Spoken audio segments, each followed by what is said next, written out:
Traffic can be one of the worst things about playing City Skylines. Poorly managed roads can kill a city. Literally. But there's a few things that you can do to alleviate some of the pressure and get your builds running smoothly. The routing AI for Cities 1 isn't the best, so we need to help it out where we can.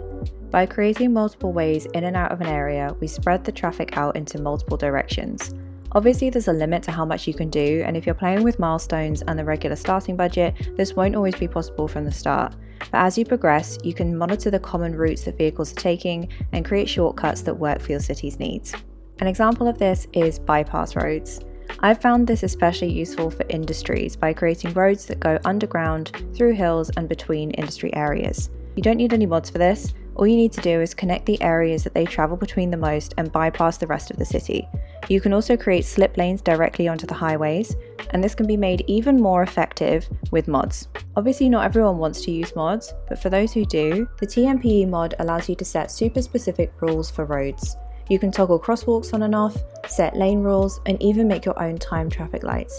It's a bit tricky to get your head around at first, but I found it useful in all sorts of situations, and even using just one of these tools can massively improve the traffic flow in your city. When it comes to keeping Sims moving, getting as many cars off the road is essential. Offering a variety of different public transport services makes the most impact, especially when you're using the public transport hubs and placing stations close to one another. Use trains to cover long distances, buses to ferry them to and from work, and metros to take a larger capacity. They don't always have to be super functional. Sometimes you can just do some public transport because you think it looks good, but people will still use it, and that's still getting some cars off the road. Not every sim will want to use public transport though, so another way that you can get them out of cars is by using footpaths. These can be used to bridge areas that would otherwise take ages to get between by car. Whether it's on foot or by bike, using pathways has drastically reduced the traffic in my builds, and incorporating these into parks and using a mix of ground level, underground and elevated pathways also keeps your town looking well decorated. And if you want to make some money on the side, try turning the middle ground into a park area and putting ticket booths on either side. All of these tips, whether vanilla or modded, can be used in conjunction with policies.